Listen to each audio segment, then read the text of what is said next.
তুমি যার লাগিয়া এমবি ভরো তার তো বাটন ফোন। তুমি যার লাগিয়া এমবি ভরো তার তো বাটন ফোন।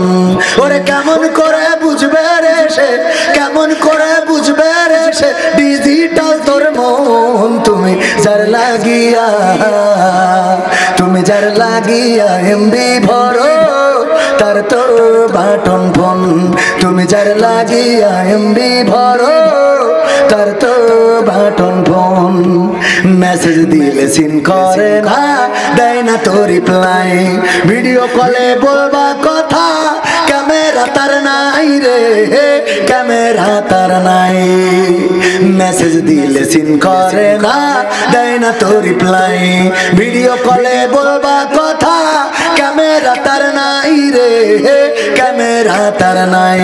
ওরে ডিজিটাল এই যুগ জামানাই, ডিজিটাল এই যুগ জামানাই অ্যানালগ তার মন। তুমি যার লাগিয়া এমবি ভরো তার তো বাটন ফোন। তুমি যার লাগিয়া এমবি ভরো তার তো বাটন ফোন।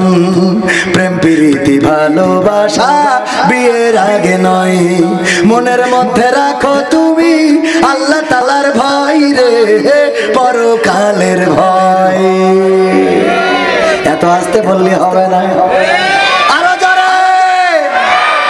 প্রেম প্রীতি ভালোবাসা ও যুবক, প্রেম প্রীতি ভালোবাসা বিয়ের আগে নয়, মনের মধ্যে রাখো যুবক আল্লাহ তাআলার ভয় রে, পরকালের ভয়। ওরে তবেই তুমি মুক্তি পাবা, তবেই তুমি মুক্তি পাবা দোজখের আগুন। তুমি যার লাগিয়া এমবি ভরো তার তো বাটন ফোন। তুমি যার লাগিয়া এমবি ভরো তার তো বাটন ফোন। এই গানটা আমার যুবকদের প্রথমে যাই বলি না কেন, পরে নসিহত করার জন্য এই গানটা বানাইছি। কারণ যুবকরা এগুলো চায় না। যুবকরা প্রেম কি করা যাবে না যাবে না, যাইটা পছন্দ ডাইরেক্ট বিয়ে। যদি বাপ দিদি রাজি না হয়, চেয়ারম্যান আছে মনে থাকবে তো, বাপ যদি রাজি না হয় চেয়ারম্যানের এসে বলবেন পাই ধরি আপনি আমার ধর্মের বাপ, আমার বিয়ের ব্যবস্থা করে দেন। সেদিন একজন সিরকুট দিয়েছে কুষ্টিয়ায়, হুজুর আমার 22 বছর পার হয়ে 23 বছর চলছে, আমার বাবা বিয়ে দিচ্ছে না, সামনে তো রমজান মাস, সেহরির সময় কিডা ডেকে দেবে, একটু আবার বুঝাই দেন। ওর বাপের আমার বুঝাই থাকে। আমি বলছি পাগল, তোর বুঝাই দেবো তোর বাপে।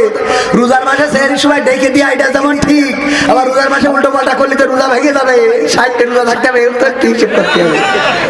মেম্বার বলেন, আমার আব্বা মা মারা গেছে 10 লাখ বাড়ি। নারায়ে তাকবীর, লিল্লাহে তাকবীর। আমার মেম্বার, আমার পরে একটু মন খারাপ ছিল, আমি ক্ষমা চেয়ে নিয়েছি। মেম্বার সাহেব উনি 10 ব্যাগ সিমেন্ট পিতা মাতার জন্য দান করেছেন। মা নাই বাবা নাই রে, কোন মাটিতে তৈরি রে তুই মা, কোন মাটিতে তৈরি রে তুই মা, কোন মাটিতে তৈরি রে তুই মা, কোন মাটিতে তৈরি রে তুই মা। কত কষ্ট দিলাম তোরে আমি সারা জীবন ধরে, অবধি ছেলে বলে তবু করলি রে ক্ষমা, কোন মাটিতে তৈরি রে তুই মা, কোন মাটিতে তৈরি রে তুই মা।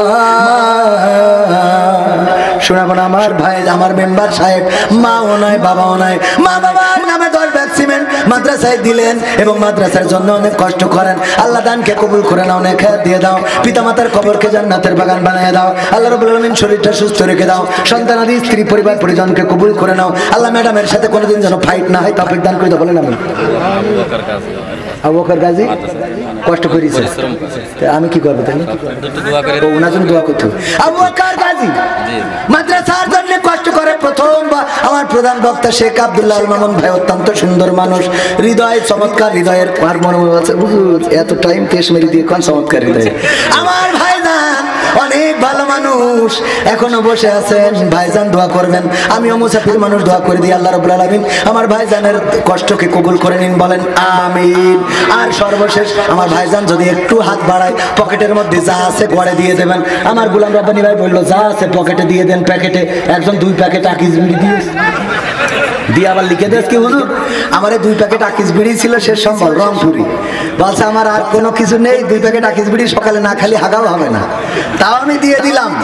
কিন্তু আমার একটা দাবি আছে। কি দাবি? হুজুর 1 প্যাকেট কমিটি দেবেন আর 1 প্যাকেট আপনি বাড়ি নিয়ে যেয়ে খাবেন। কত বড় আল্লাহর বান্দা, চিন্তা কর।